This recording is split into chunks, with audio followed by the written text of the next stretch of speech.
Le verset 8. Tutanzia mustari yake ya munane.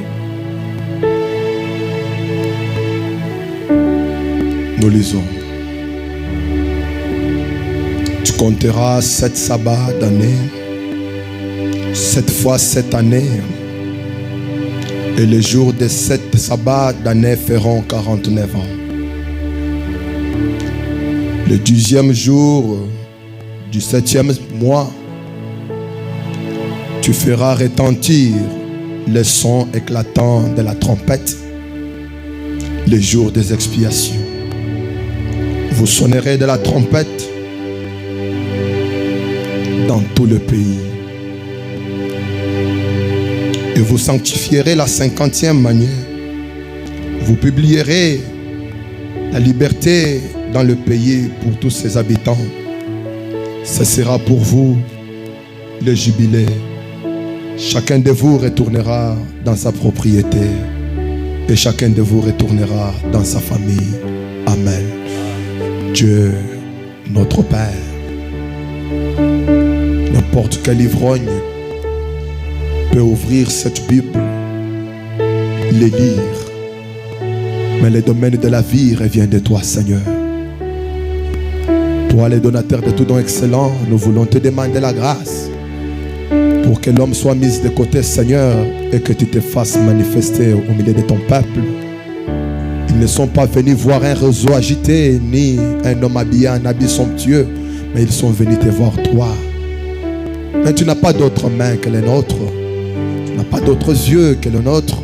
Raison pour laquelle nous nous consacrons à toi, afin que tu nous utilises comme un micro et que tu puisses parler à ton peuple de manière à les vivifier. Ils sont venus fatigués, qu'ils ne retournent pas comme ils étaient venus, alors que nous nous abandonnons à toi. Au nom de Jésus-Christ, retire-en la gloire. Amen. Que Dieu bénisse la lecture de sa parole. Veuillez vous asseoir.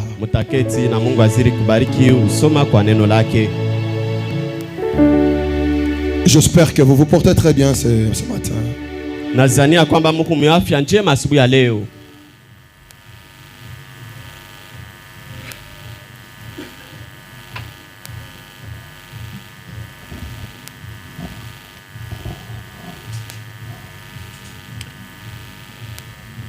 Est-ce que vous pouvez saluer votre voisin?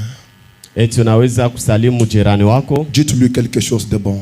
Mwambie kwa kitu kimoja cha kumfurahisha kona nacho. Wow.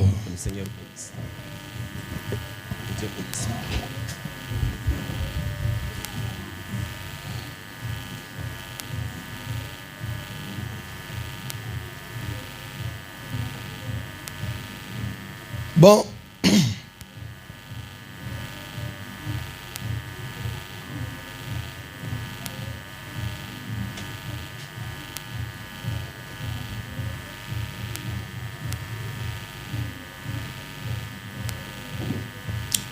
nous sommes en train de voir la restitution de l'arbre épouse.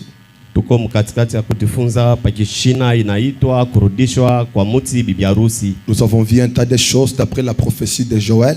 Tuliona bitu kabambi, bitu mingi kufuatana na matabiri ya Joeli. Alors nous avons compris que pour que l'on puisse restituer l'arbre, tuliona ya kwamba ndio apate kurudishwa muchi, l'arbre a besoin d'un rédempteur. Ile muti inalazimishwa kuwa na mkombozi, n'est-ce pas? Aina vile qui puisse ramener cet arbre que Dieu avait planté depuis la Pentecôte. Apate kuyurudisha ile muchi Mungu atangura kupanda tangu siku ya Pentekoti. C'est ainsi que nous sommes allés avec la préfiguration de Ruth et Naomi. Njokule turenda kuchukua ile mshimamio ya Ruta na Naomi. Alors, na sasa s'agissant de Ruth et Naomi, vile tulikuwa natufunza mambo ya Ruth na Naomi, nous avons vu comment Elimelech, tuliona namna kani Elimeleki qui vivait paisiblement avec Ruth. Tuliona namna kani Elimeleki alikuwa naishi ndani ya salama na mke wake Ruth. Je voulais saluer la présence de tous mes vieux amis. Ndipenda kusalimu uwepo wa rafiki yangu wa zamani kabisa. Que le Seigneur vous bénisse très richement d'être venu ce matin. Bwana azidi kumibariki kwa kuja kwenu asubuhi ya leo. Dans cette petite mission. Mui kazi chache. Et Elimelech vivait paisiblement Elimeleki alikuwa anaishi kwa salama à Bethléem. kule ku Bethlehemu. Et là, à Bethléem, Na kule ku Bethlehemu nous sommes sans ignorer que c'était la maison du pain de Dieu, n'est-ce pas? tushisabu ya kwamba ilikuwa ni chumba ya mkate la Mungu. Haina vile. C'est ce que nous avons vu, n'est-ce pas? Njo ile tukajifunza. Haina vile. Maintenant, il est arrivé qu'un jour, Sasa kurifika siku moja à la maison du pain de Dieu, kuchumba ya mkate ya Mungu, la crise a frappé, ukosefu ilipika kabisa. n'est-ce pas? Haina Il y a vile. les gens qui pensent que tout doit marcher comme à la roulette. Kuko batu beko na waza kwamba byote binapashi kutembea sawa sawa. Quand tu es venu au message, les choses iront facilement. Kona waza kwamba pale unaamini ujumbe bintu bitaanza kutembea sawa sawa. Non. Haina vile, hapana. Il y a toujours succession de saisons. Kuko paka kukombolana kwa miaka. N'est-ce pas? Haina vile. En Europe, on parle de l'hiver, l'automne, l'été et le printemps. Kule kubulaya beko nasemaka mambo ya wakati ya baridi ya kipwa bitukani. Ici chez nous, si vous étudiez minutieusement, vous verrez que nous avons les 4 temps. Kama mnajifunza na upana kabisa, mtaona ya kwamba tuko na matua ine. Pendant la saison de pluie, Wakati ya mvua, si vous regardez bien, il y a des saisons dans cette saison-là. kama mnaangalia mzuri, kuku bipande biwili muile mwaka ile. Et la saison sèche aussi. Sasa na wakati ya kipwa Si pia. vous poursuivez, il y a une période très froide. Kama mnafuatilisha mzuri, kuku kipande cha baridi kabisa. Et il y a aussi une période très chaude. Na kuku tena sehemu ingine tena ya kifukutu kabisa. Des saisons en une.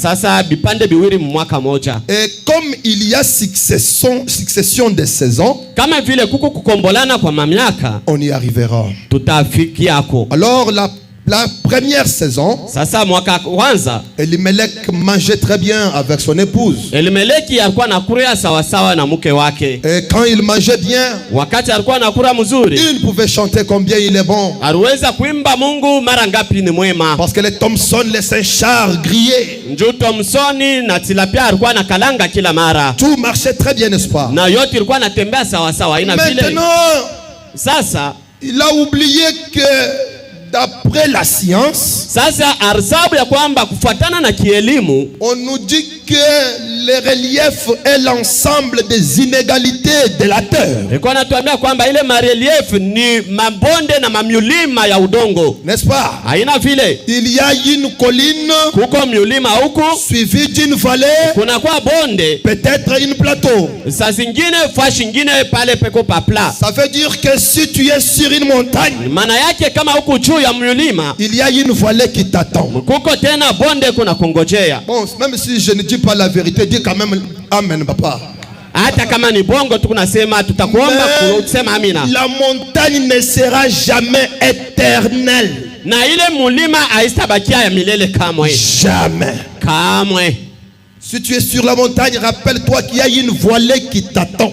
Kama huku kukatontorie wala kunchongo ya mulima, ongoja kwamba kukubonde kona kongojea. Et si tu es dans une vallée, Na kama huku mbonde, rappelle-toi qu'il y a une montagne qui t'attend. ushisabu ya kwamba kukumulima kuna kongojea. On est ensemble. Eti tuko nasikilizana. Maintenant, Sasa hivi Elimelech, quand les saisons ont changé, Elimeleki wakati maisha wala miaka ilibadilika, lui et sa femme et ses fils yeye mke wake na batoto wake banaume ont décidé de quitter Bethléem, la maison de Dieu, bakachukua mpango wa kutoka Bethlehemu, nyumba ya Bwana, pour aller vivre chez les Moab. juu ya kwenda kuishi kule kwa Moab. Le type d'un chrétien instable. Mfano ya Mkristo kapaipai.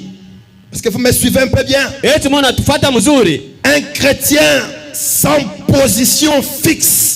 Mkristo bila mshimamio yene kustahili. Fabana me dit dans les influences. Ndugu Prahama anaanza kusema kitu kimoja, mahubiri mvuto. Du 15 mars 64, Fabana me dit. Ndugu Prahama iko nasema, si vous êtes une bonne ménagère, kama uko kijakazi mzuri mama, que Dieu vous a béni comme tel, na Mungu anakubariki muile mfano ya vile, et qu'il a fait de vous une sœur loyale et fidèle, na anakufanya kuya dada wa bidii na dada wa kutii mkamilifu. Wow. continuez simplement comme tel. Mweye muendelee paka na kuishi vile vile na ukamilifu wote. Ne vous mettez pas à penser que mushanze kuwaza ya kwamba ya kusema muiko que Dieu vous a appelé à être un prédicateur ya kwamba Mungu anakualika njoo kwe mhubiri ou un diacre wala shemasi ou une autre chose. wala ukwe kitu kia mfano ingine. Et vous hommes, sasa na mwe banaume faites de même. Moye mutende namna moya moya. Restez là où Dieu vous a béni. Moye mubakie pale pale Mungu anamibarikia. Arrêtez d'être des clochards. Moye mwache kutanka kuwayawaya. Amen. Amina. Arrêtez d'être des clochards. Moye mwache kutanka wala bukapaipai. Restez là où Dieu vous a placé. Moye mubakie pa nafasi ambayo Mungu anamiweka. Restez là où Dieu vous a béni. Mubakirie fashi ambayo Mungu anamibarikia. Toi tu connais exactement où est-ce que Dieu t'a fait béni. Wewe uneje kujua hakika fashi ile Mungu alikubarikia. Mais à cause de tes amis, sasa njoo ya barafiki yako, tu oublies là où Dieu t'a béni. Unaanza kusabu kule Mungu alikubarikia. Pour plaire aux amis. Unaanza kufurahisha paka warafiki. Qui t'a dit de te déplacer? Ni nani anakuambia utoke fashi Mungu alikubarikia kwenda fashi nyingine? Est-ce que tout le monde est appelé à réussir ailleurs? Eti batu bote banaitwa kwenda kuwezea kwa benyewe. En te déplaçant, est-ce que tu as eu le temps de consulter la volonté parfaite de Dieu? Eti pale unaanza kutoka unaenda fashi nyingine, unaenda kuchunguza mapenzi kamilifu ya Mungu. Restez là où Dieu vous a béni. Moyo mupakieni fasha na ambayo Mungu anamibarikia. Kwa sababu c'est là que Dieu vous a planté. Chokule Mungu anaisha kumipanda ni kule. C'est là que Dieu vous a placé. Chokule Mungu animiweka. Faites ce qu'il vous dit de faire. Moyo mutimize mapenzi kamilifu yake. Na voyez là où Dieu vous bénit. Na mutaona vile Mungu atemibariki. Elimelech arrive chez les Moab. Elimelech anafika kule ku Moab. Lui, sa femme, ses deux fils. Yeye mke wake na batoto wake banaume bawili. Clinton et Macklon. Clinton na Malcolm. Et voilà Elimelech qui décède. Mwangalieni Elimelech yule anafariki. Et quand Elimelech est mort, wakati anafariki, Naomi reste avec ses enfants. Naomi anabakia na bibi ya batoto yake bawili. Alors John meurt aussi. John na yeye pia anafariki. Macklon aussi. Macklon pia anafariki. Naomi se retrouve avec ses deux belles filles qui venaient à peine d'entrer en mariage. Naomi anarukuta na bibi ya batoto yake bawili bale baratokea mkolewa. Quel désastre. Sasa ni mvuruko kanile ilifika. Pourquoi? Juu ya nini? Pour avoir quitté sa position, sa place. Yote ile ilifika ni njoo alitoka mshimamio yake na alitoka pa nafasi yake. Amen. Amina. Fabana dans l'influence. Ndugu Prame ko nasema ndani ya mvuto. Au point 62, l'influence d'un autre. Mvuto ya mwingine kipindi ya 62. Prenez une famille qui commence à aller à l'église. Moya mchukueni mfano ya jamaa moja ili inaanza kwenda kanisani. Et Dieu guérit la petite famille. Na Mungu eko na tunza ile jamaa kidogo. Il les bénit. Na anaibariki. Et leur donne le Saint-Esprit. Na anabapatia Roho Mtakatifu dans leur vie. Ndani ya maisha yao. Les petits enfants prieront autour de la table comme un bon réveil. Batoto kidogo bataomba kando kando ya meza kama vile amsho mzuri. Ils prieront avant d'aller au lit. Bataanza kuomba mbele ya kwenda mkitanda. La mère et le père se joindront. Baba na mama et prieront. Baba na mama batenda kujongoza mwile nkunji mikono ya kubambana banaanza kuomba.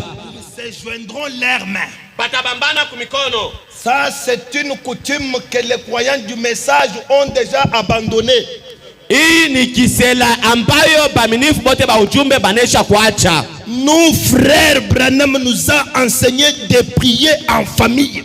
Shie ndugu Branham anatufundisha namna kani tunapaswa kuomba ndani ya jamaa. Mais depuis l'avènement de TikTok, tangu TikTok ilingia mukazi et tous les réseaux, na marezo yote. C'est papa qui dort à l'est, Ni baba eko na lala kule kwa asubuhi, maman à l'ouest. mama ni kule kumangaribi. Plus de communion. Hakuna tena ushiriki kamwe. Non, non. Hapana. Retournons à l'ancienne mode. Turudieni tu munamna yetu ya kale. La mère et le père joindront leurs mains et prieront. Aussi longtemps qu'ils agiront ainsi, ils resteront une famille. Baba na mama bataungana mikono na batanza kuomba. Wakati yote batanza kutenda hivi, batabakia paka jamaa. Mais si vous les laissez, na kama munabacha, au début, kumwanzo cette famille n'avait même pas un moyen de transport.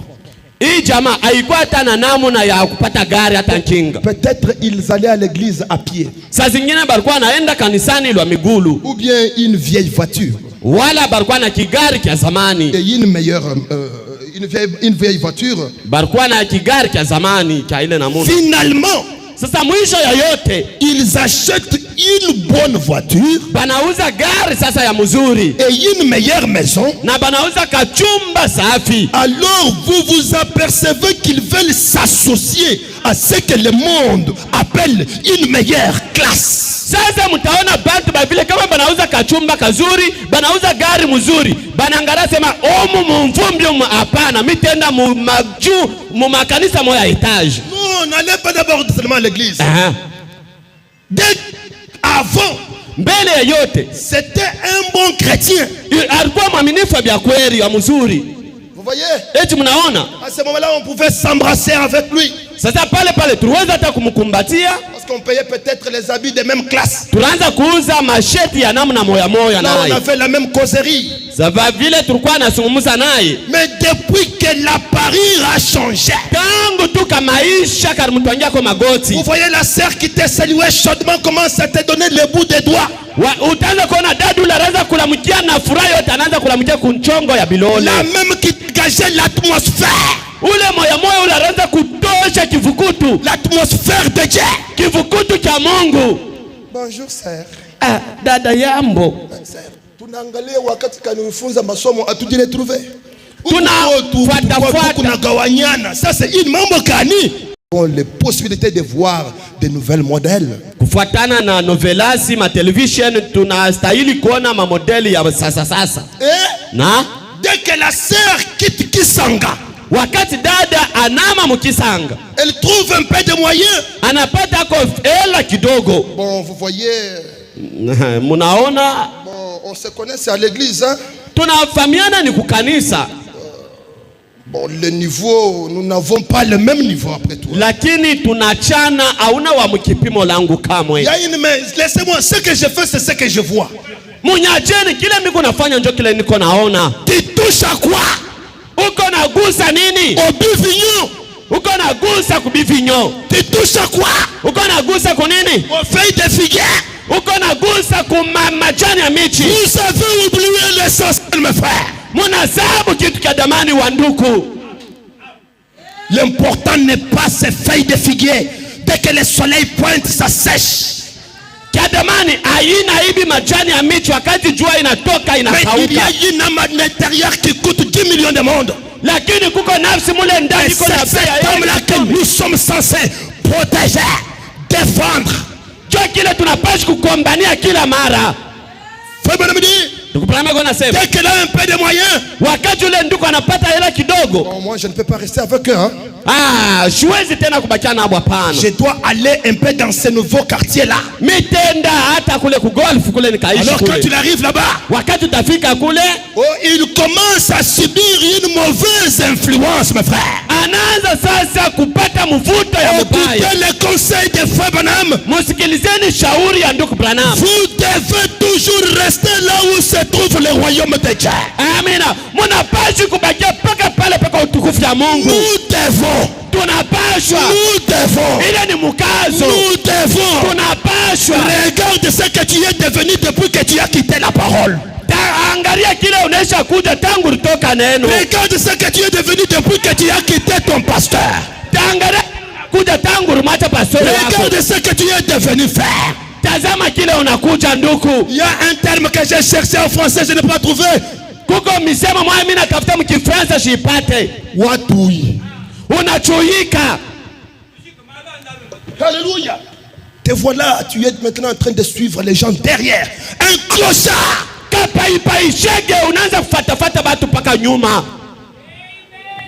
Clochard. Vagabond. Ça sera comment maintenant avec toi? Itakuwa namna kani nawe? Le fait juste de quitter le royaume, tu es devenu sans vie. Kutoka tu ufalme unakuwa tu ni maiti. Goshen Tabernacle, nous devons rester là où se trouve le royaume de Dieu. Goshen maskani ni mkazo, tunapaswa kubakia pale panakusanyika uwezo ya Mungu. Et là où la gloire de Dieu est déversée, na tunapaswa kubakia kule utukufu ya Mungu iko na mwangika. Restez où vous pouvez être nourris spirituellement jour et nuit. Arrête le SDF. Acha ma SDF. Bakia fashile uko na kule mzuri bushiku na mchana. Il y a des gens kuko watu conçus pour réussir à Lubumbashi. Kuko batu baribaumba wakati banafika Lubumbashi banaweza. Chaque arbre, kila muti est conçu pour une certaine terre. Inaumbiwa itaota pa bulongo fulani. Mais toi tu as vu l'autre arbre aller à Dar es Salaam et réussir. Na wewe unaona mti mwingine inasafiri inaenda Dar es Salaam inaweza maisha. Et tu penses que tes racines sont commodes à ses racines. Na uko nasema mizizi yako inafuatana na mizizi yake, na wewe ukienda kule utaweza. Voilà pourquoi nous avons les sans-abri aux États-Unis. Kule tuko na batu bila tegemeo ba vagabond kule kwa Amerika. Pourquoi? Tu as nini? Toi tu aimes toujours imiter. Quand est-ce que tu feras l'original? Wewe unapendeka paka kufuatilisha bengine wakati kanutanza kako kintu na bengine bana kufuatilisha. C'est ce que Elimelech a fait dans sa vie et cela lui a coûté sa mort, celle de ses enfants. Kile Elimelech alifanya maishani mwake na ile ilimletea lufu maishani mwake na batoto yake. Mais comme rien n'arrive au hasard, na kama vile kuna kitu kinafikaka kwa bahati, la vérité était qu'il devait y avoir une nouvelle race. Maana yake ukweli ni kusema alipaswa kupata kwa biumbile bipya. Il devait y avoir une nouvelle race. Alipaswa kupata kwa race ya mzuri. Amen. Amina. Et cette race là, na ile race ya mpya devait sortir des rites. Ilipaswa kutokea kwa rites. Ça devait venir des rites. Ilipaswa kutokea kwa rites. Vous dites amen. Uko nasema amina. C'est ainsi que ceux-ci sont morts. Kule aba barifariki et la nouvelle est tombée dans les oreilles de Naomi. Na habari ikafika kumashikia Naomi. Pour lui dire, kumwambia, quand tu souffres là chez les Moabites, wakati uko nateseka kule kwa Moabiti, kwetu lomba luja, kwetu kunesha kuyala chakula. Retourne, wewe rudia, il y a la nourriture en abondance chez nous. Kwetu kuko chakula bwingi kabisa. Excusez-moi. Utamuvimiria yako baba. Frère Branham dit, ndugu Branham kwa nasema, en ce moment-là, mwile wakati ile, dès que Naomi entend cela, wakati Naomi anashikia ile, il dit, anaanza kusema les mêmes privilèges de la première pluie. Ile bati moya ya mvua ya kwanza, le pluie de la première, ile mvula ya kwanza avait fait que je sois dans la joie. ilifanya kwamba nikuwe katika furaha. Alors qu'est-ce que je vais faire ici? Sasa mimi nitafanya nini huko? Je dois retourner chez nous. Mimi napaswa kurudia kwetu. Amen. Amina. Je dois retourner chez nous. Napaswa kurudia kwetu. Vous mes belles filles, mwaye bako yangu banamuke, allez chez vous. mwaye murudieni kuma kwenu. Retournez dans la maison de vos mères. Murudieni kuma chumba ya bazazi yenu. Retournez chez vous. Murudieni kuma kwenu. Vers vos dieux païens. Mwende kuba miungu yenu ya bapagano. Moi je retourne chez nous. Mimi naanza kurudi kwetu. Je retourne à la maison du pain de Dieu. Mimi naanza kurudia kuchumba mkate ya Mungu. J'ai besoin de dire à quelqu'un, miko lazima kwambia mtu fulani, un enfant de Dieu, mtoto wa Mungu, il est enfant de Dieu. Yeye ni mtoto wa Mungu, quelle que soit sa condition de chair. Hata kama anatenda dhambi kani mtoto wa Mungu. Même s'il est tombé, hata anaanguka, coûte que coûte, ipande shuke, il ne mourra jamais pécheur. Hawezi kufa kama vile mtenda dhambi. Je répète, nasema upya, c'est un poisson saumon. Yeye ni samaki somo. Il ne mourra jamais dans une eau étrangère. Yeye ule samaki hawezi kufa maji kigeni. Quelles que soient les choses qui pourront endurer sa vie, hata kama vitu vinapika maishani mwake namna gani, il reconnaîtrait toujours l'adresse des choses. atajua paka njia ya kwapo, Même vers le soir, hata wakati wa magharibi, même par les genoux, hata pitia magoti, même en marchant à quatre pattes, hata mkutembea na mikono il ile entrera. ataingia, Même par la fenêtre, hata pitia il madidishi, viendra et dira, atakuja na kusema j'ai trouvé mimi napata que c'est toi qui as les paroles de la vie éternelle. ni wewe ndio kuna maneno ya uzima À milele. qui d'autre irions-nous? Ni kwa nani mwingine tutaenda? Laisse-moi entrer, Munyache ningie, malgré mes erreurs, hata makosa malgré mon péché. yangu, ingawa makosa yangu. Ruth, entendant ces paroles sortir de la bouche de sa belle-mère, Ruth kushikia misemo ya mko yake kunatoka mkiuno lake, elle a dit, maman, akasema mama, ton réveil est une révélation pour moi. amsho yako ni ufunuo juu yangu. Tu veux retourner chez vous? Unataka kurudia kwenu? Moi, Ruth, je me suis décidé de tout abandonner. Mie Ruth, mimi nachukua mpango ya kuacha Je yote, te suivrai. mitakufata Où tu iras, fashi yote lutaenda, j'irai. mitenda Où tu mourras, fashi lutafarikia, J'irai. na mimi nitakufia ton pale. Dieu Mungu wako sera mon Dieu. atakuwa Mungu wangu Ton pia, peuple taifa sera yako mon peuple. itakuwa taifa Ta zangu, nuée wingo wako sera la mienne. itakuwa wingo wangu, Tes tonnerres ile maunguruma yako seront mes sauts. itakuwa Je mnyoni. te suivrai. Mitakufata, Ne me presse pas de te quitter. usinikazishe Je nikwache, ferai n'importe quoi mitatenda pour yoyote rester sous les ailes de ton Dieu. juu nibakie chini ya mabawa ya Mungu Je wako, ferai n'importe quoi mitatenda yoyote pourvu que je sois sous couvert des ailes de ton Dieu. juu nipate kufinikwa na mabawa ya Mungu wako. Quand Naomi regarde ça, Wakati Naomi anaangalia ile, elle dit, anaanza kusema quelle détermination, hii ni nguvu, ni hodari kani, quelle décision. hii ni mpango kani. Ruth au point 3. Riti mstari yake ya 3, Et c'est ça que nous sommes en train de voir. Nous sommes maintenant au chapitre 3. tuko msura yake ya 3. Quand Ruth est arrivée au pays, Wakati Riti anafika mwinchi, elle a commencé à glaner dans les champs d'un certain monsieur appelé Boaz. anaanza kulokotisha mshamba ya kijana moja mwenye kuita jina ya Elle Boazi. est venue rapporter à sa mère. Anakuwa kuleta habari kwa mama yake. Sa mère lui dira, Mama yake akamwambia, béni soit cet homme-là. ule mtu apate kubarikiwa. Tu sais une chose, ma fille, Unajua kitu kimoja binti c'est wangu, Boaz-là. ule Boazi ule Il est de ceux qui ont les droits de rachat sur nous. ni mmoja wa pale peko na madaraka ya ukombozi kwetu. Je vais me répéter. Mitasema upya, Les rachats ici, hii ukombozi, il y a de ces pays-là, kuko mainchi ile, il y a de ces tribus, kuko makabila que quand l'homme meurt, ile ambayo wakati mtu anafariki la femme sera héritée par les petits frères de l'homme. na mke batenda kumupiana kwa semeki yake wala mloko wake ya bwana. Est-ce qu'il y a des villageois comme moi ici? Eti kuko batu bakumikini kama mie, Quand la femme meurt, wakati bibi anafariki il y a les petits frères qui viennent hériter celui-là.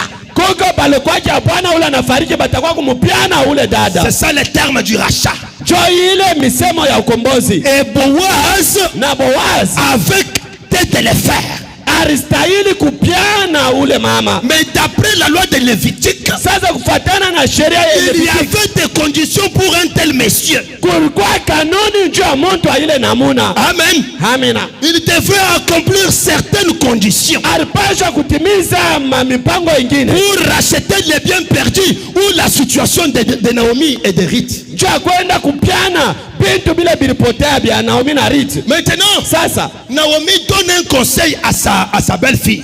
na Naomi anaanza kushauria mko yake mwanamke. On m'a dit que cette nuit, Bananyambia kwamba ubu busiku Boaz sera dans l'air, dans la ferme.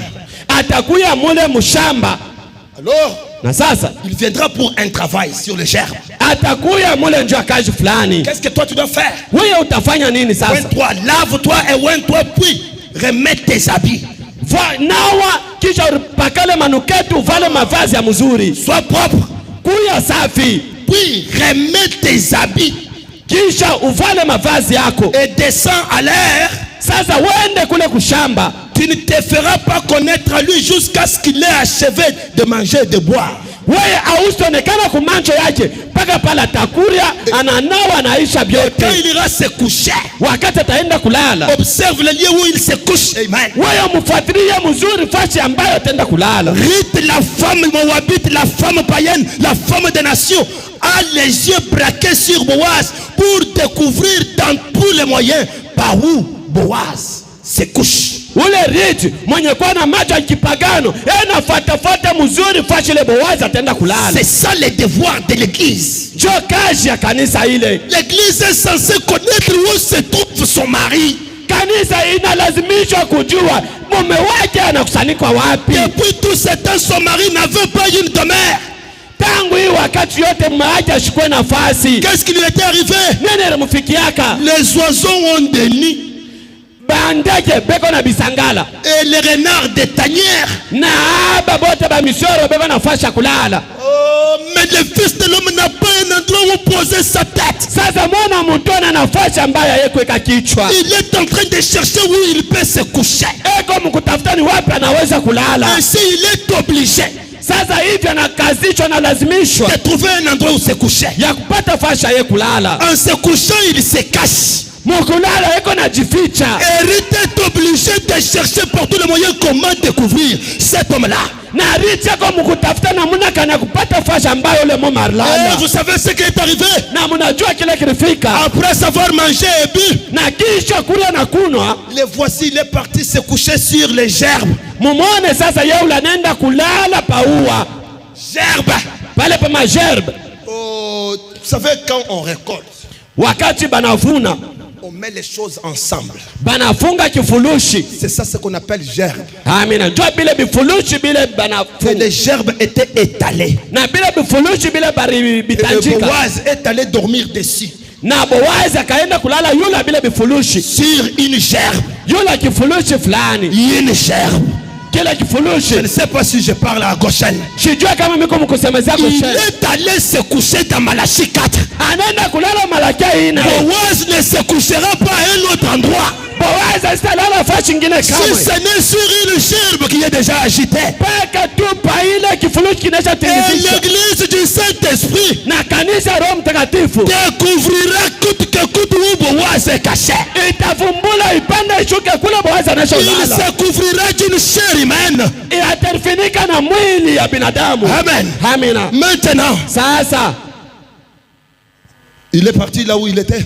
anaenda kule alikuja. Pendant que Boaz dormait, Wakati Boaz alikuwa analala, il est parti se coucher à ses pieds. analala anatanjika kumigulu ya Boaz. Baba me dit que l'épouse s'expose.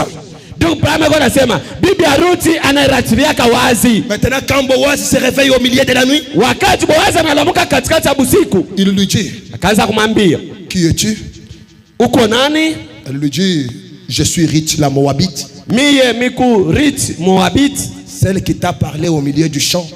Ule alikusemezea katikati ya mashamba. Je suis venu ici Mina kuja hapa à tes pieds kumigulu yako parce que l'homme m'a dit que toi ici tu as le droit de rachat sur moi. Maana yake bananyambia weye unastahili kunipiana. Boaz dit, ah bon? Boaz anamwambia njoo vile. Tu es une femme vertueuse. Uko bibi wa nguvu kabisa. Comme ça, Hivi reste ici. baki hapa. D'abord, Kwanza mbele, je dois aller accomplir toute justice.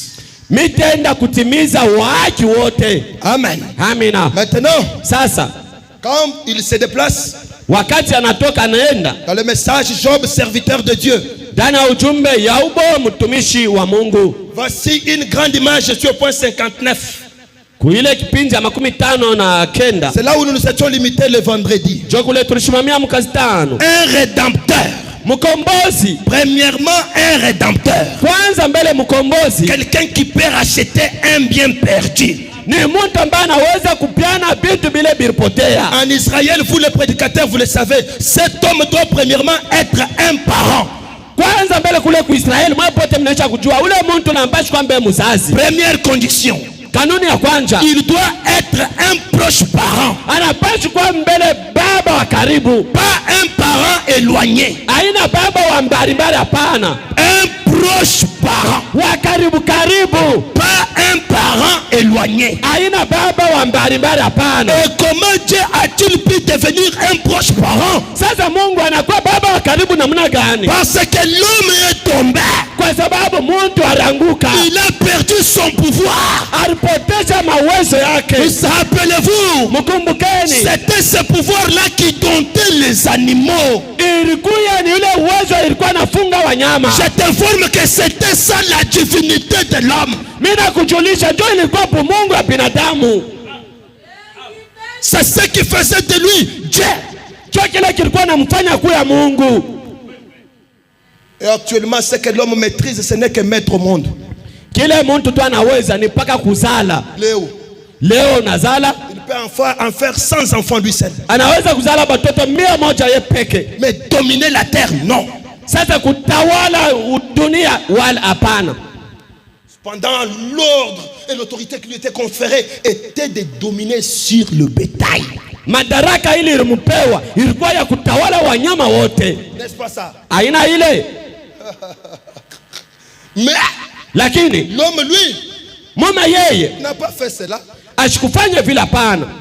Il a tout oublié. Akasahabu yote. Pour que Dieu devienne un parent de l'homme. Jo Mungu apate kuwa baba wa mtu. Oui. C'est quand Dieu lui-même a été fait chair et qu'il a habité parmi nous, il est devenu parent de la race humaine. Kule Mungu alichukua mwili wa binadamu na akaishi kando kando yetu, anakuwa baba mkombozi. Il est devenu un parent de la race humaine. Anakuwa baba wa binadamu. Et le seul moyen na namna tu moya possible ile ya kuwezekana, quand Dieu a été fait chair parmi nous, wakati Mungu alivala mwili katikati yetu, pas celui des anges, aina ule wa malaika pana, pas la race des anges, aina Mungu wa malaika ule pana, mais celui des êtres humains. Lakini akwa Mungu wa binadamu. Il n'est pas venu sous la forme d'un ange. Achuwezi kuwa muumbo ya wa malaika Dieu pana. Pour sauver la race humaine, Mungu njua kokoa binadamu. Il n'est pas venu comme un ange. Ashikuya kama vile malaika pana. Mais il s'est humilié lui-même. Sasa ananyenyekeza yeye peke. Il s'est dépouillé. Anaenda kutoka. Se dépouiller, ça veut dire se débarrasser. Anaenda kujitenga na kutosha vitu vyote. Il s'est dépouillé de toutes ses gloires célestes. Anaenda kutosha ile madaraka yote ya mbingu. Utukufu yote ya mbingu. Il est descendu. Akashuka. Il est devenu apparenté à l'homme. Anakuya wakawanyana mateso na binadamu. Pour accomplir la loi de la rédemption par un parent, un proche parent. Chakwenda kutimiza sheria ya kombozi. Si Dieu était venu comme un ange, kama Mungu alikuwa kama vile malaika, est-ce qu'un ange a envie d'avoir une femme? Eti malaika kwa lazima na kuzala mtoto. On y va maintenant? Tukonaenda mbele. Est-ce qu'un ange peut sentir comment ça fait mal quand on a faim dans l'estomac? Eti malaika anaweza kushikia njala. Avec le corps angélique, Dieu ne peut pas être appelé compatissant. Amina. Na mwili ya umalaika Mungu hasiwezi kuitoa kukabulana mateso hapana. Voilà pourquoi il devait devenir un homme de chair pour aller demander un asile chez Lazare. Jokula pachi kuvala mwili njoo kwenda kulomba chakula kwa Lazare. À ce moment-là, quand un SDF viendra, wakati NSFT atakuja, tu ne connais pas un SDF, un sans-abri, ule mtu bila tegemeo wakati atakuja, viendra devant lui pour lui dire Seigneur, je manque où dormir. Wakati atakuwa anamwambia Bwana mimi naposa fasha kulala. Lui voit sentir la douleur. Comment ça fait quand quelqu'un manque une demeure? Atashikia maumivu wakati ataona mtu anakosa fasha ya kulala. Laissez-moi vous dire, pour que nous puissions bien prier pour quelqu'un, nous devons entrer dans la peau de la personne, sentir ce qu'elle ressent. C'est à ce moment-là que nous aurons une prière parfaite. Amen. Amen. Sinon nous allons faire des verbiages. Et la chose suivante, qui pourrait être capable financièrement, l'homme là devrait être un proche parent.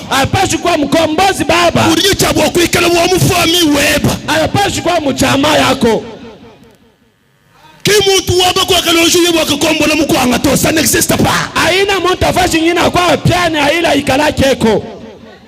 Non, non, non. kamwe. Il doit être de ta lignée.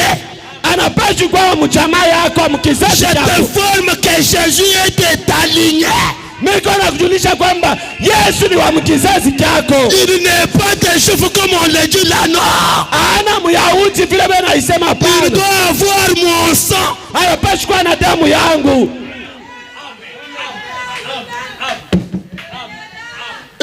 Na Non seulement être un proche parent, aina pa kwa baba mkombozi. il doit être un homme friqué. Anapaswa kuwa mtu wa fedha, wa kupapasa fedha. Il doit avoir des moyens. Anapaswa kuwa na makuta na hela. Frère, ayez des moyens.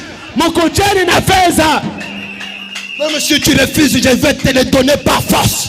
Hata unikatala takupayo kunguvu. Un proche parent doit être un homme avec une poche. Mkombozi anapaswa kuwa na mfuko. Toi-même, pour enterrer ton père, il faut toujours commander. Juu ya kushika baba yako inapendeza pa unyolosha mkono. Un proche parent doit avoir une poche. Et Dieu t'a envoyé formellement pour que tu sois bien. Mungu anakutumia ndio Abrahamu njoo kwa na fedha kwa Je te mzuri. répète que Dieu a envoyé formellement pour que tu sois un homme influent. Mungu anatuma ndugu Abrahamu njoo kwa mtu akuvuta. Je suis au point 60. Miko kipindi cha 60. Un proche parent doit avoir des moyens capables de payer des terres. Amina. Baba mkombozi ni mtu ule anapaswa kuwa na fedha kuuza hata mapambo. Parce que Naomi doit vendre une portion de terre pour vivre à Bethléem. Kwa sababu Naomi anapaswa kujicha mpango njoo yeye kupata kuishi. Et un proche parent doit disposer des moyens. Na baba mkombozi anapaswa kutayarisha namuna. Même si tu as l'argent, Hata kuna fedha. cela n'empêche pas que tu es obligé d'être un homme digne d'honneur. Ile aizuize kuya mtu mwenye kustahili kuheshimiwa pana. Non, il faut mbele wewe kwanza ujiheshimishe. Wawe. Amen. Amen. Ça veut dire quoi? Kuna maanisha nini? Tu dois avoir une bonne réputation. Unapaswa kuwa na kavumu ya mzuri. Il y a des gens que l'on respecte sans moyens. Kuko batu ana tana makuta lakini bantu bena mheshimia. À cause de sa personnalité. Juu ya bumuntu tu bwake. Honore ta personnalité. Wewe heshimu bumuntu bwako. Oui, il y a michezo ni paka ya pa maungu, paka na bambana. Tu cherches quoi? Uko natafutisha nini? Jamais tu as prononcé une parole et tu l'as accomplie. Mais tu veux devenir Dieu. Hakuna hata kutangaza kwa neno ule Mungu anasema paka uko natafuta kwa Mungu. Namna gani? Non, sauti mbele yako. Mbele kwa kuyitimiza. C'est tout un problème. Kuiweka katika tendo Mais ni tu veux devenir Dieu. Vraiment.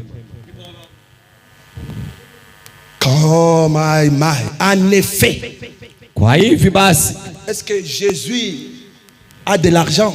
eti Mungu eko na fedha, Yesu eko na fedha. Vous l'appelez qu'il est notre proche parent?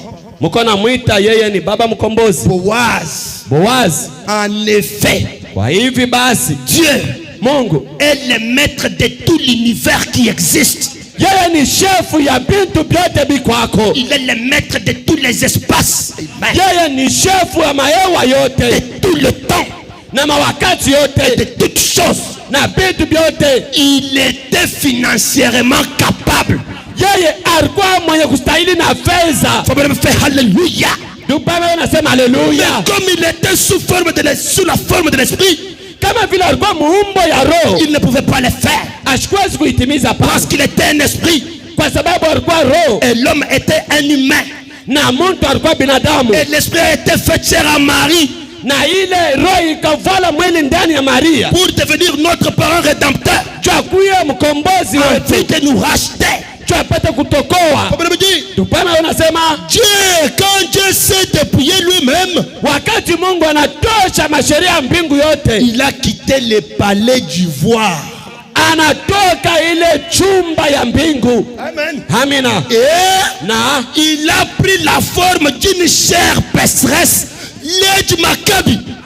Anachukua mwili ya mtenda maovu Lady Maccabi. Il a pris la forme d'une chair pécheresse. Anachukua mwili ya matenda maovu.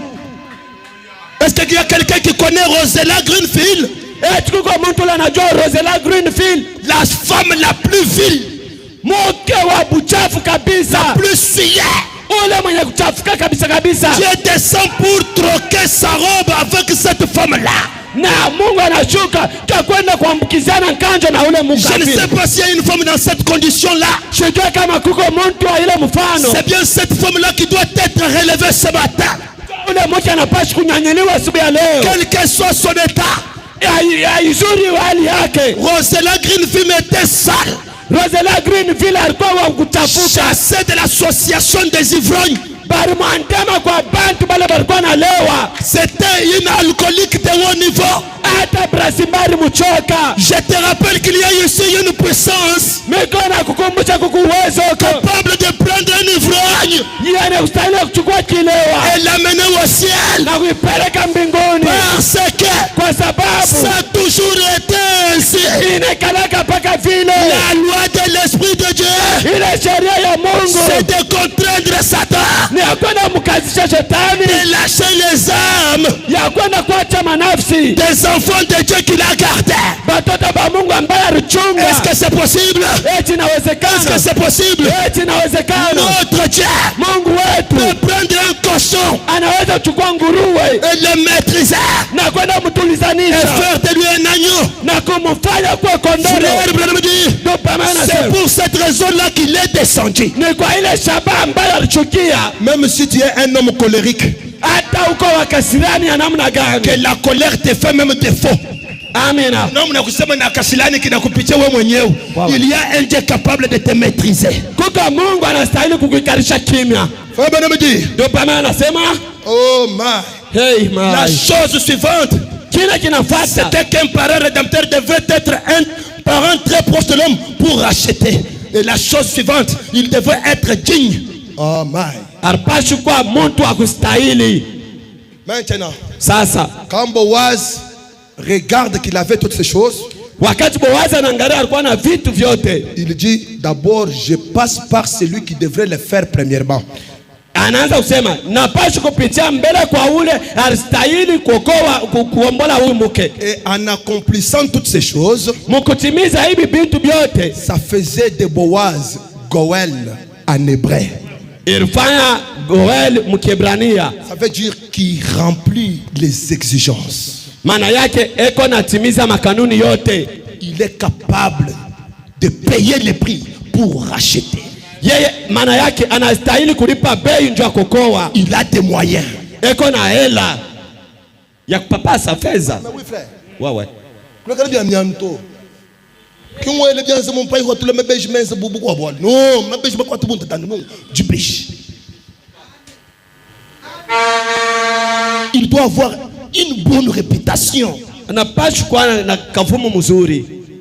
Un vagabond moko boye. Non. Wow. Toi bien le frère. Oh, Saint-Esprit, Saint-Esprit, non, non. Tu as besoin de l'argent. Wawa Pasteur, non, Saint-Esprit de Remouleuse. unaifinikia mkiungu. Non, soyons sérieux. Tukwe banyovu. Quand Fabanama parle de la pauvreté, il ne parle pas de ce que toi tu appelles pauvreté. Ce que toi tu appelles pauvreté, c'est la Nyubunyongi. Vraiment. Oh non, on a dit que les pauvres hériteront le royaume. Ce sont la déformation catholique. Il vous vole les diamants. J'ai toujours eu envie d'être un panafricaniste. Je ne tolère plus la race blanche. Vraiment. Il vous vole, il vous prêche la sainteté, une sainteté déformée. Et vous, on vous garde 365 jours de marathon dans l'église. Des fainéants. Je ne veux plus voir ces bêtises-là de 14 jours de marathon. Allez travailler.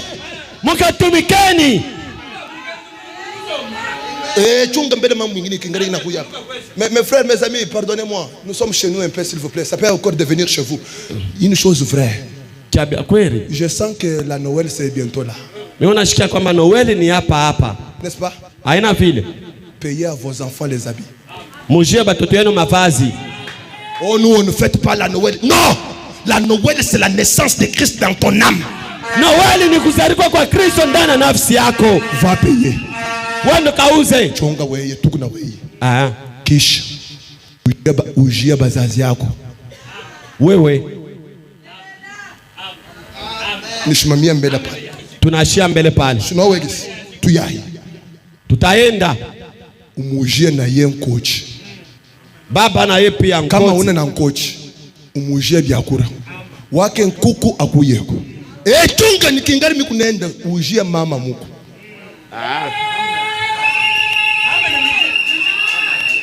J'ai besoin qu'un homme dise Amen.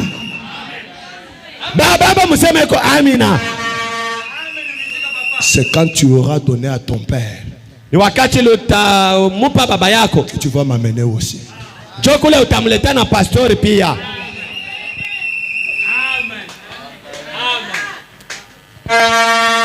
Buyeye kayimkulele. Kama shukuza lake Chuvunkumona to. shukupashi kukuona kamwe. Mettons chaque chose à sa place. Tuwekeni kila kitu pa nafasi yake.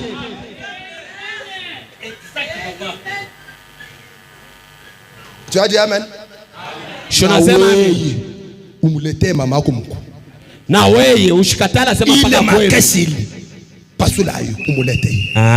Mama yako mku. Hakuna mambo ya muntu yako natumia mamake. Mukila muntu atumia mamake mku.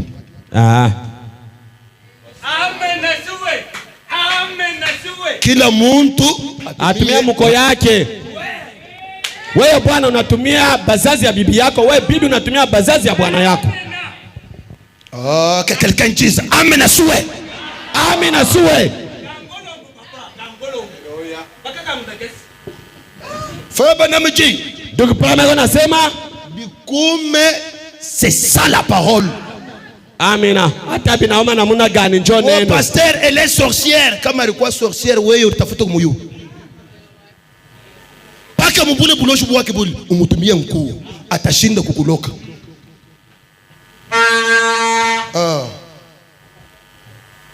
Oh non, nous sommes là. Jésus-Christ est descendu. Il est venu dans la nuée. Nachoy. Une nuée mal placée. Tu es semblable à une vache qui est partie brouter l'herbe au-dessus d'un arbre. Vraiment. Et après, Na kisha muni wa mal. kilewa. Fabanamji. Donc premier nasema Je suis dans le message. niko ndani ya ujumbe. Quel est donnez-moi un peu une minute. Mtanirehemu tu dakika moja.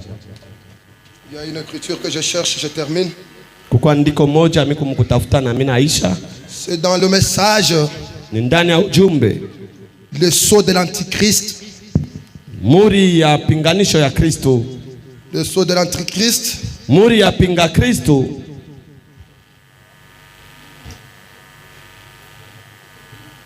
Dans quelques minutes, je vais vous libérer. Dakika kidogo te miachiria. Je suis au point 35. Fungu ya 35. Remarquez Mtazameni qu'à l'époque, mwile wakati ya kale on vendait les esclaves. barikuwa naujisha batumwa, Et nous, na sisi nous avons tous été vendus au péché par Adam.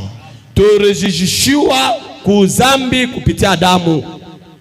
Et Na ensuite, ile nafuata à une époque fixée, wakati tu moja, venait un temps kurikuja wakati moja, où cet esclave qui avait déjà été vendu kulikuwa wakati moja ule mtumwa ambaye alikuwa mwenye kujishiwa avait le droit de choisir alikuwa na madaraka yeye soit kuchakula au de rester esclave, au kubakia mtumwa, soit au de partir affranchi. wao ende achiriwe kwa uhuru. L'heure vient malgré je suis esclave, Wakati nakuya hata vile miku mtumwa, mais je ne serai pas esclave à toujours. bista bakiaka mtumwa wa milele hapana. Bwana anasema Tous ont été asservis au péché par Adam, bote barijishiwa kuzambi kupitia Adamu, car tous avaient péché et étaient privés de la gloire de Dieu.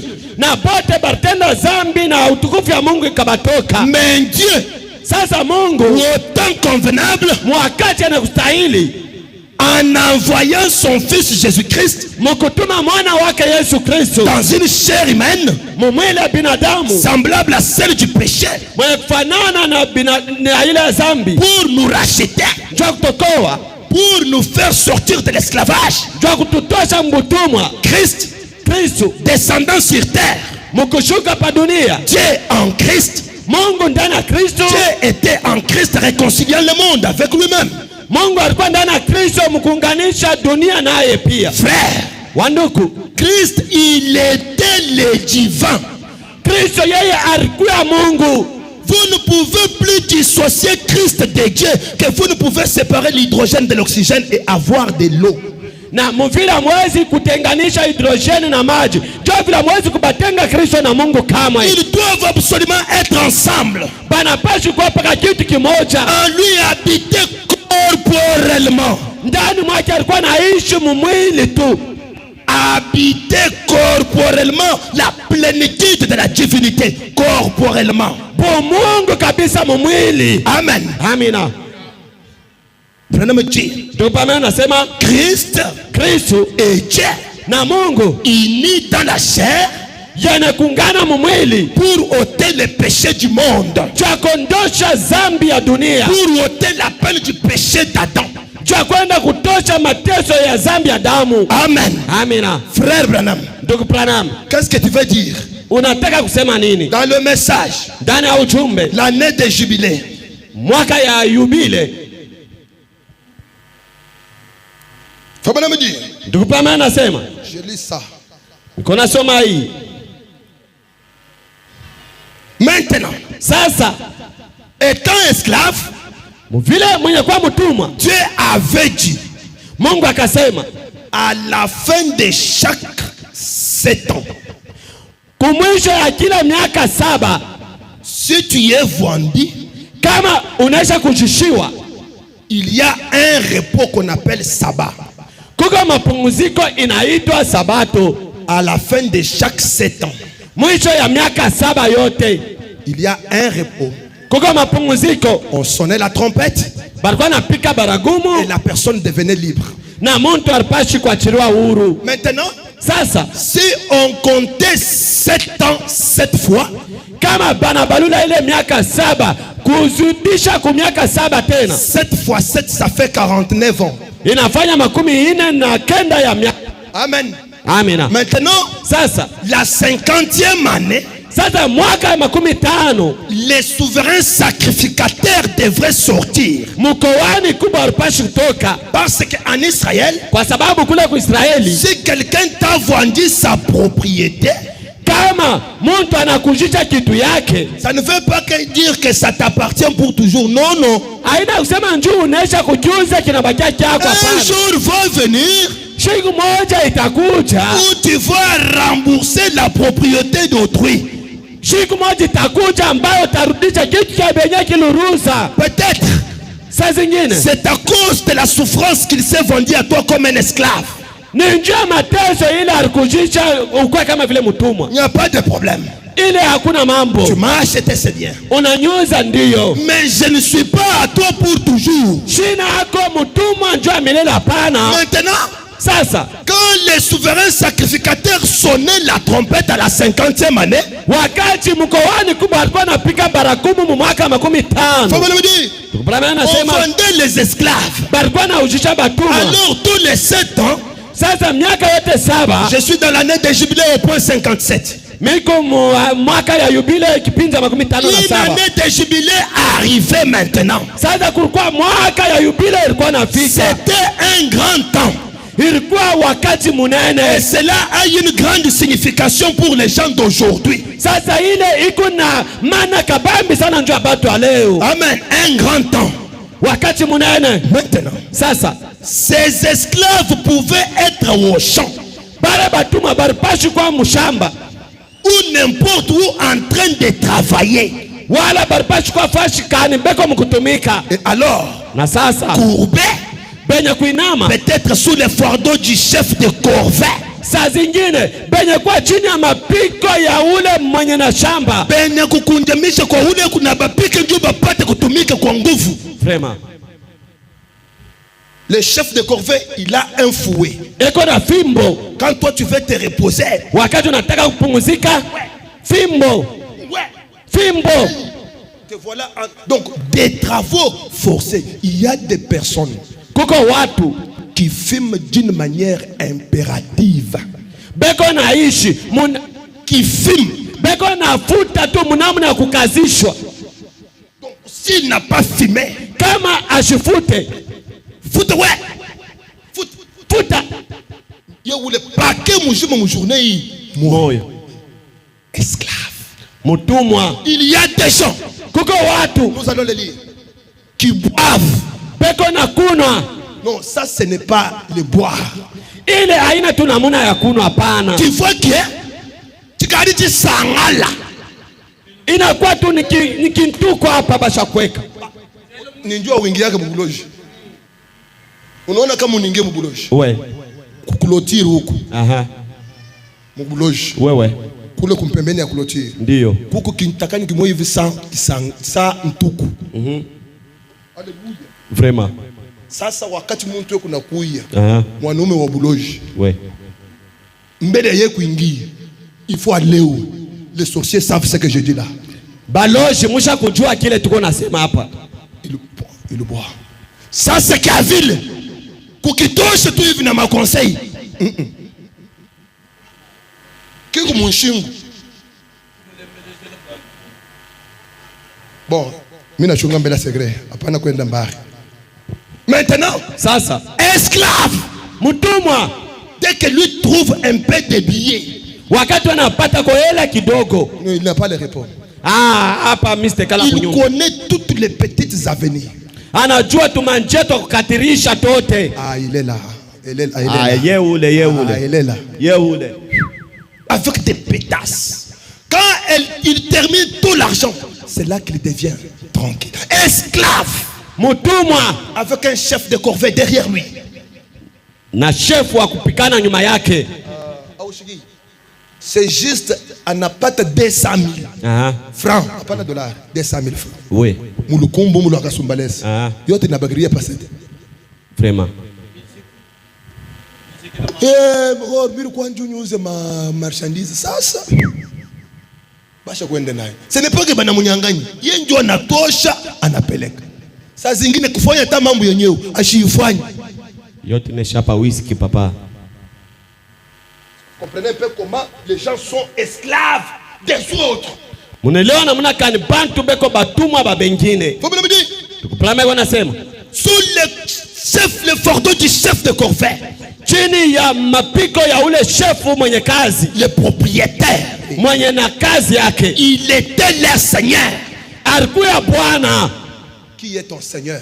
Bwana wako ni nani? Qui te dicte ce que tu dois faire? Ni nani eko na kutangazia kile unapashi kutenda? Parce qu'il avait un titre légal qui attestait que tel esclave lui appartenait. Kwa sababu alikuwa na mukanda ya serikali, ilikuwa na makishia kwamba huyu mtumwa ni wangu. Huyu ni mtumwa yangu. Wewe. Huyu mtumwa huyu mie niko na mukashe ndio kila siku yeye ni paka kudawa na batoto. Esclave, mtumwa d'une clinique, mtumwa wa hospital, en train de répondre à certaines alliances des hommes. Uko mkujibia kwa magano ingine ya watu. Esclave, mtumwa, un locataire, esclave de la location. Locataire, mtumwa wa kuripiaka paka. Esclave, mtumwa, sous une alliance telle que quand lui entre dans une propriété d'une parcelle de quelqu'un, toute la garantie est obligée de terminer pour que lui reste toujours esclave, esclave, lié sous un coup. On l'intire. Penye kufunga mushingo bena kukokota fashi yote. J'ai quelques bailleurs ici, je vais vous dire une chose. Mikona benye mampango hapa temiambia kitu kimoja. Les locataires que tu vois là, bale ba locataire ko naona n'est pas ton esclave. Ana batumwa yako hapana. Si tu les traites mal demain, tu vas finir par être locataire aussi. Kama unamtemkisha mbaya kesho utatekelea na wewe. Il y a des locataires fils de Dieu. Kuko balokateri batoto ba Mungu. Nous pouvons être tous des locataires. Sisi wote tunaweza kuwa balokateri. Mais nous ne sommes pas pareils. Lakini hatufanane. Oui, frère. Ndiyo ndugu. Ne me traite pas parce que tu me vois. Usinitumikishe vile kuna nyona pa. J'incarne en moi quelque chose qui peut te dompter.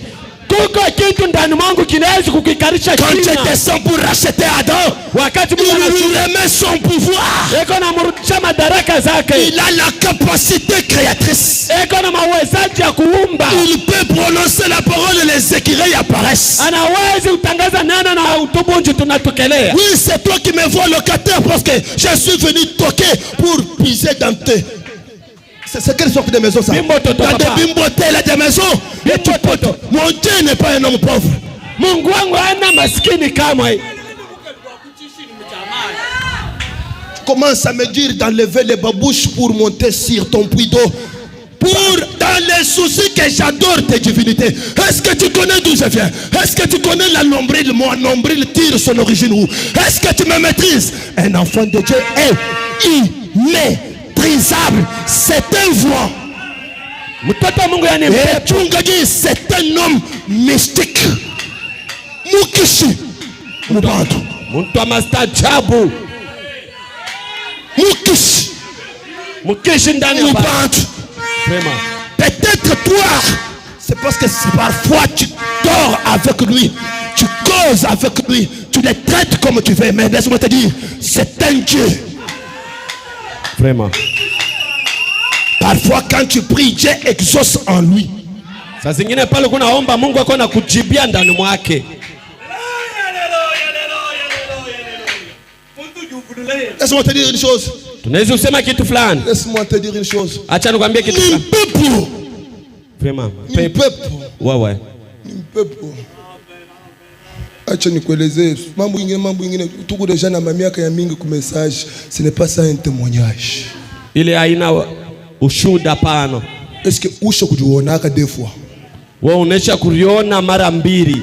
Parce que kama tunasema ke usho kuona fa bana mtanzo kusema ke no ni Mungu wa bule beko na budu na mambo. Est-ce que usho kujuonaka des fois?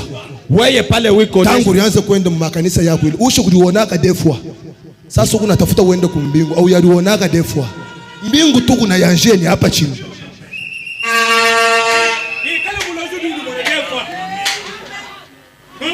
No, no, pasteur bile jibia be kankar be kuna mitriche ni mwei. Bekone mifuate. Mwei huku mtoto wa mfalme msho mwanaka. Chunga mimi kuna nkunzo na moto. Mungu frère Branham n'est pas venu pour que tu marches avec des effigies. Mais frère Branham est venu pour que tu voies l'effigie.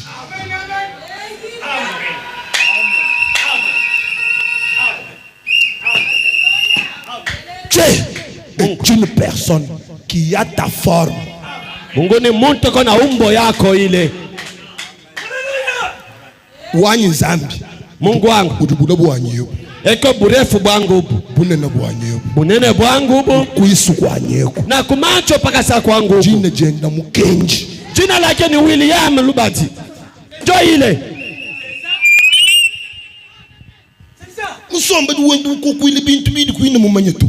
Yeye nzambi akidi konjija mujilu. Jibidi diyo mukenje ukuluka. Chidi chihatuka mujilu.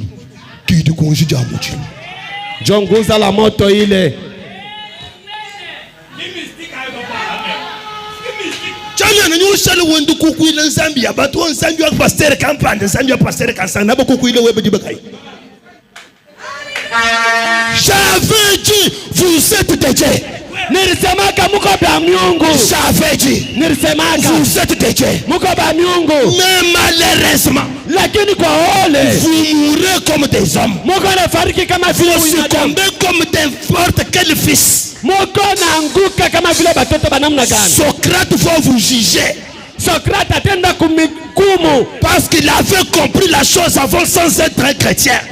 Arelewa kitu mbele ya kwa Mkristo. Il avait dit Akasema connais-toi toi-même. wewe urijua wewe peke. Nous sommes obligés d'aller au-delà de l'homme. Tu es devenu un surhomme. Vraiment, tunapalazimisha Voilà pourquoi quand frère Branham entrait dans une salle, il disait je prends cet auditoire sous mon contrôle. Aucun démon ne pouvait bouger. Au nom de Jésus-Christ, katika jina la Yesu. aucune maladie ne bouge. au nom de Jésus-Christ. Amen. Qu'il y ait des disparitions mystiques de maladie. Amen. Amen. Quand on restaure l'arbre épouse, Wakati banarudisha moti bibi harusi, Adam doit être restauré. Adamu anapaswa kurudishwa pia. Et pour que Adam soit restauré, Juu Adamu apate kurudishwa, il y a un monsieur qui avait pris son livre. kulikuwa kijana moja kachukua kitabu zake. Quand il est tombé, Wakati aranguka, son livre est tombé dans les mains d'une personne na kitabu zake kiraanguka mikononi mwa mtu qui mwingine. n'avait pas l'envie de le prendre. Yule ashikwa tena lazima Mais il kuichukua, voulait juste protéger lakini alilazimishwa kuichunga pour que personne d'autre ne vienne mettre ses mains sales là-dessus. juu kushukua mtu mwingine akwenda kuweka mkono mchafu Il a pale. gardé ce livre pendant plus de 2000 ans, Alichunga kile kitabu 2000 ya miaka, attendant Apocalypse 10. mwenye kongojea Apokalipsi sura yake ya Pour 10. que Apocalypse 10 sonne. Ufunuo wa 10, Apocalypse 10 sonne. Ufunuo wa 10 pata kupiga baragumu. Dès qu'il descend, Wakati anashuka, voici, moneni, j'ai vu un autre ange puissant qui descendait du ciel, nikaona malaika mwingine wa uwezo alikuwa anashuka mbinguni, enveloppé d'une nuée. mwenye kufunikwa na wingu. Au-dessus de sa tête, un arc-en-ciel. Yule kichwa yake mwanza nkongolo, Il avait un petit livre ouvert. alikuwa na kakitabu kadogo Il kanafungula. posait son pied gauche sur la terre et son pied droit sur la mer. Akaweka mkulu yake moja pa kikafu ingine pa Il maji. criait pour celui qui vit au siècle des siècles, Analapa kwa wale kwa naishi qui a milele, créé les cieux et la terre, ula rumba mbingu na la dunia, terre et les choses qui y sont, mbingu dunia na vitu vyote biko hapo, la mer et les choses qui y sont. maji kabambi na vitu biko hamo. Il agira Akalapa qu'à la voix du 7e ange, kwa sauti ya malaika les saba. mystères de Dieu seront mis à terme. Amina, ile huduma ya malaika saba Frère itafika mwisho. Branham, Ndipo anasema cet ange-là du 7e verset ule malaika wa mstari wa 7 est sur la terre au moment de cette descente. eko hapa dunia wakati ya kule kushuka. Dans le message, quelle est l'attraction sur la montagne? Ndani ya ujumbe ni uvuto gani kumulima. Frère Branham dit, j'étais là dans l'ouest. Ndipo anasema ndikuwa kule J'ai kuluwese. vu quand l'événement a commencé. Miriona wakati ile mambo iraanza. C'est parti comme un brouillard, Iraanza kama vile sous forme d'un entonnoir. iraanza kama vile entonnoir. Et cela s'est levé de la terre, Na ile ikatoka padunu ba udongo. en train de monter dans les hauteurs. Iraanza kupanda madoa. Après le tremblement de terre, Kisha utetemeko wa udongo. et Na ça coupait les cimes des arbres, iraanza kukata matawi ya en michi. train de monter dans les arbres. Ilikuwa napanda mwewa. Pourquoi cet ange descendait avec le livre ouvert? Njoo ya nini iraanza kushuka na kitabu wazi? C'est pour restaurer l'âme. Ni njoo kwenda kurudisha nafsi. Dans Messie, est le signe du temps de la fin. Ndani ya mahubiri eti ni malama ya wakati wa À mwisho. la page 30, frère Branham dit, Kunani makumi mbili ndio le anasema. 7e mystère, Ile siri ya 7, le 7e mystère, ile huduma ya 7 c'est celui de Dieu, ni ya Mungu soit de Christ, awa ya Kristo, en tant que plénitude incarnée de la divinité, kama vile hapo Mungu bwana kuyala, où toute la divinité ile hapo Mungu et pote la sagesse divine na hekima ya hapo sont Mungu restaurées à l'homme. inarudishwa Qui kwa est cet binadamu. homme qu'on restaure? Ni nani mtu kanbe inarudishwa? On ne peut pas restaurer un homme qui n'a jamais existé. Hawezi kurudishwa mtu ule ashika lake ko.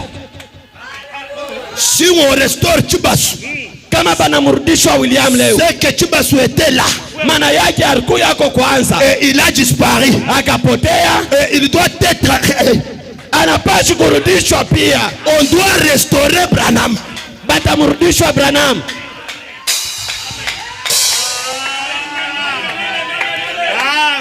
On restaure Adam. Banamrudishwa Adamu. Et quand on restaure Adam, Wakati banamrudishwa Adamu, nous voyons un homme qui appelle les écureuils à l'existence. tunamwona anaanza kuomba tubunji. Qui est cet homme-là? Ule mtu ni mtu gani? Quand Jésus est venu, Wakati Yesu anakuja, il n'a pas appelé les choses à l'existence. asikwende kuomba vitu, Il hapana. a multiplié les vents. Alizidisha mvinyo. Mais celui-ci, Sasa huyu il trouve un enfant finlandais écrasé en lambeaux. anakuta mtoto kufelambe na kukonga mwenye kupasuka yote. La tête là-bas, la tête ici, les bras là-bas, les bras là-bas. Kamkulu kule, kamkono kule, kakichwa kule, mbavu kule. Les rassemblèrent. Wakusanishwa.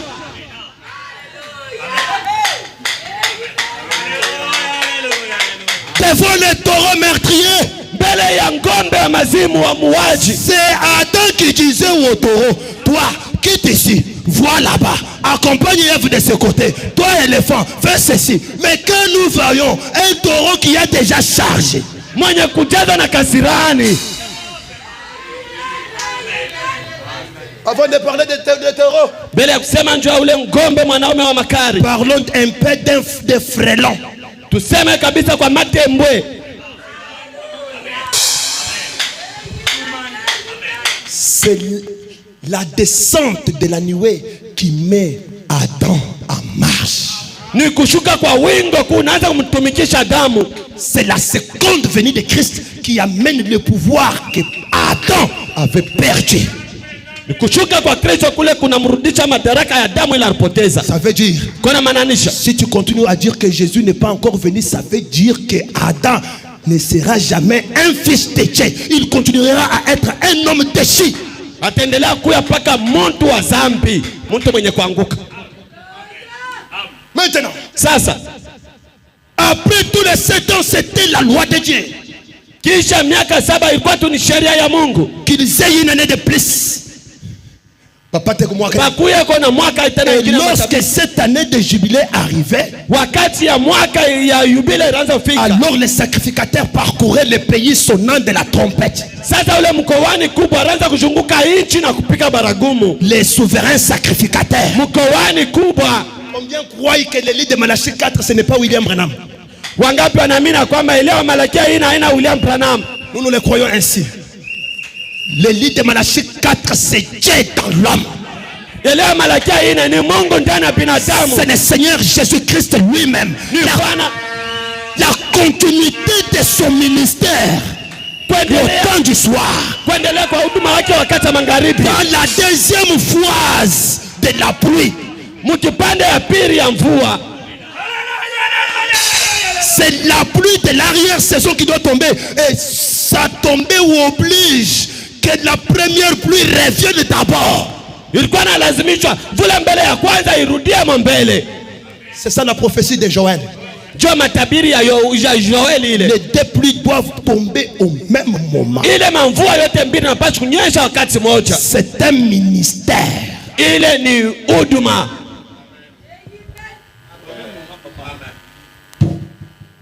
Fabian dit, Ndugu Brame wanasema et les souverains sacrificateurs parcouraient le pays sonnant de la trompette. na mkoani kubwa alikuwa anazunguka mwinchi na kupika baragumu. Et chaque esclave Na kila mtumwa qui avait été acheté pour un prix, ule aruzishwa njuu ya bei fulani. je dis bien chaque esclave. Miko nasema kila mtumwa. Le thème de ma prédication ce matin, retournons dans notre patrimoine. Amina, turudieni mwinchi yetu. S'il te plaît, Na kutii, s'il te plaît, na kutii. est-ce qu'on peut retourner Tunaweza kurudia dans notre patrimoine? mwinchi yetu. Qu'est-ce que signifie ce mot patrimoine? Hii maandiko patrimoine iko na maanisha nini? Patrimoine signifie Iko na maanisha un bien qui nous a été légué par un père ou une mère. mali ambayo baba yetu wala mama yetu alituachia. Mais lakini kazamu, une sauterelle, mpanjo moja, un asile moja, un gelec ule jelek moja sont venus s'emparer de cela frauduleusement. bila bilulu byote binakuja kula mubujambazi. 4 formes d'insectes frappant un seul arbre au même moment.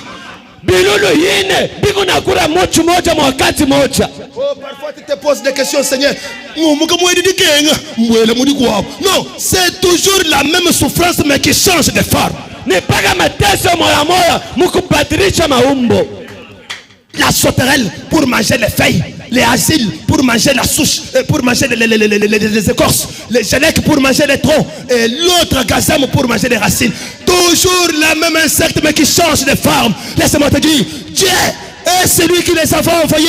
Il est celui qui t'envoie encore une nouvelle saison d'orge. Soyez restaurés. Moya murudishwe. Retournons dans notre patrimoine. Surtout quand tu entends les sons de la trompette, n'accepte pas. Mingi wakati unashikia baragumu inaria, ushichikia kubakia mtumwe kamwe. Bon, laissez-moi vous dire, si tu continues à demeurer chômeur alors que cette son de la trompette sonne, c'est toi seul.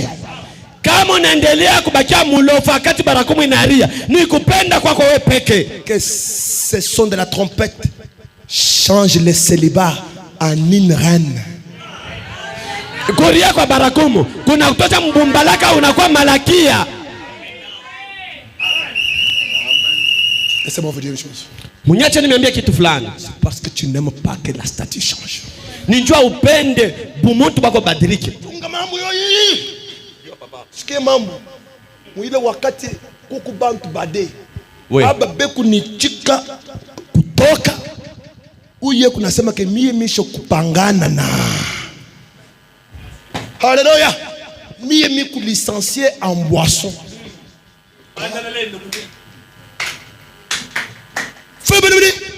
Brahma unasema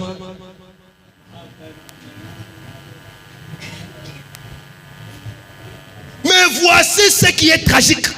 Sasa monani kitu kia ole sana. Si cet homme ne voulait pas retourner et qu'il voulait rester là, alors son maître s'approchait de lui. Qu'est-ce qu'il disait? Ah, mimi siwezi kutoka Mobutumo, tu vois que moi je mange bien, mon chef, mon boss me traite bien. Mie misha kuzobelea luangu vile miku na bepikia vile mie na batiki. Tena misha kuzala mtoto na mimi mpanga boss wangu. Siwezi kutoka hii ka Japan. Donc wewe ni mange babiza kao. Ngacha wala. Wewe kari mfushala wewe kimwene nao. Bumuri musobo wewe kushala mu alam. Alama kadima na chulumwele timanga kwenzele. Manga yebao aja kwangata. Iye neba kuntempelweko. Manga. Akas ningo ile madawa hii. Aja kwangata. Wal manga tumobewa manga matele zibini ngambebi. Iko na tufuati ile dawa yako ushorifunga ile. Hii inatushikia hapa tunasema. Ni adu mvanzambi ada kanga. Pinjare kutangire wewe ambenyi wewe uri muambenyi no wewe kari muyinyika. Wow, mashallah wewe qui est benza pacte. Télécharge les zambi wa. Seulement le même chef là que tu adores va te prendre. Il t'amène ici. Lui n'a pas écouté ce que tu as dit. Il a dit qu'il m'a déjà donné un nom. Anesha kunipanga ashishikia bila kunasema baba. Ngambu le shaku ni mlonda. Donne-moi un fer. Munipatie kwa tukuma. Un poinçon. Munipatie kwa tukuma cha nchongo. Comme ça je veux laisser sur lui un emblème. Sasa hivi mitacha yulu yake alama moja. Un signe. Alama moja. De son refus d'émancipation. Ile alama ile ya kubakia paka mutumwa. Il a refusé son émancipation. Il a rejeté son autonomie. Anacha anakatala kuya huru. Alors moi son maître, sasa mie chef yake, comme il n'a pas entendu les sons de Branham, kama vile ashishikie sauti ya Branham, parce que c'est le dernier sonateur, kwa sababu ni ule kona pika baragumu wa mwisho. La voix du 7e ange est la dernière voix. Sauti ya malaika wa 7 ni ya mwisho. Rejeter faux Branham, c'est avoir un oreille trouée. Kukatala ndugu Branham ni kupata chapa kurishikio ya kutoboka. On prend le poinçon, bana chukua chuma cha chongo, bana kutwanga. Voilà, vous pouvez le voir partout ici. Sasa ndio kwa mwana baona fashi yote. Vous observez les gens là qui vendent les choses que les garçons font ça. Les trucs. Je ne sais pas comment on les appelle. Masai papa. Vous allez constater qu'ils ont des oreilles qui ne ressemblent pas à la mienne. Ce sont des signes d'esclavage. Et spirituellement, il y a des gens comme ça. Ces gens-là n'écouteront plus jamais l'évangile. Et pour celui qui a entendu l'évangile, frère Branham dit, même s'il était courbé, transportant un homme sur un chipoy. Maintenant, les choses disaient, lui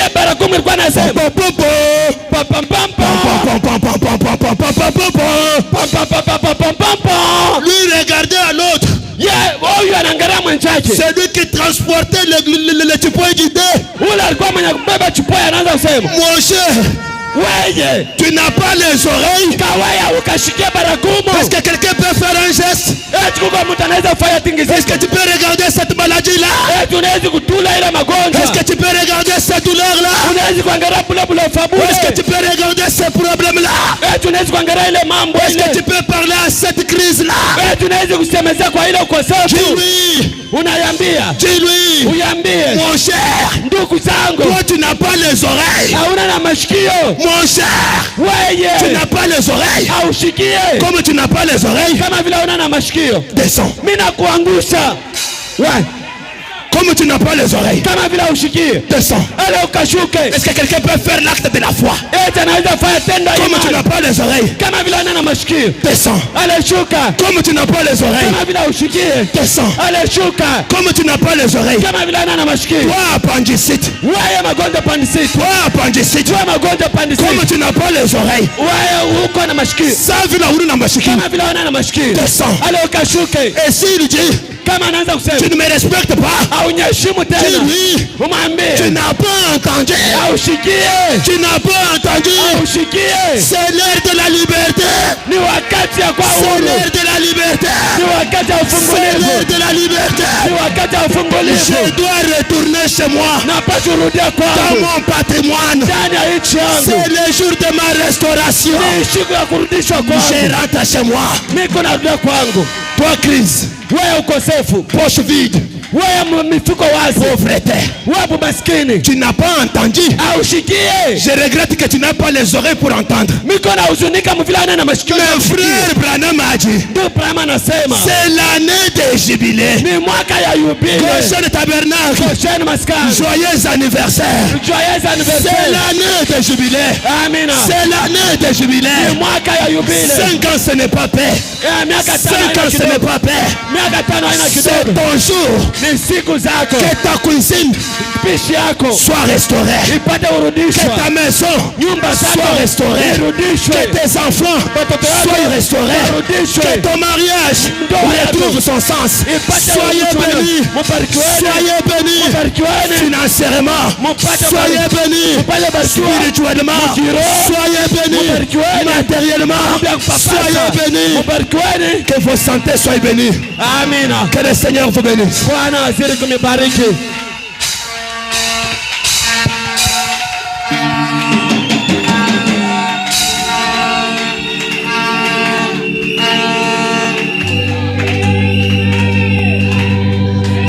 Retournons dans notre patrimoine. Turudiani mwinchi yetu. La maladie Magonjwa n'est pas ton colis. haina kado yako. La crise n'est pas ta tasse de thé. Ukosefu haina mkopo wa chai yako, hapana. La pauvreté n'est pas ton cantique matinal. Umashikini haina mwimbo yako asubuhi. Bukalomba n'est pas ton foufou. Bukalomba lomba Dieu haina t'a créé yako. pour que tu domines Adam. Mungu anakumba ndio upate utawala. Adamu. Adamu. Où es-tu? Uko wapi? Retourne dans ta propriété. Rudia mumpitu byako. Le titre de propriétaire incontestable est descendu. Amina. Mukanda ya bila kushakia inaisha kushuka. Le reste nous allons voir dans les sons. Ndio kile tutenda kuiona. Accepte de tenir debout. Ichikia kwa kushimamia bwima. Est-ce que tu peux regarder à ton problème là? Alléluia. Tunaweza kuangalia ile magumu uko nayo Et lui dire, na kuiambia, j'ai entendu le son de la liberté. mimi nashikia baragumu ya uhuru. Je déteste ta présence dans ma vie.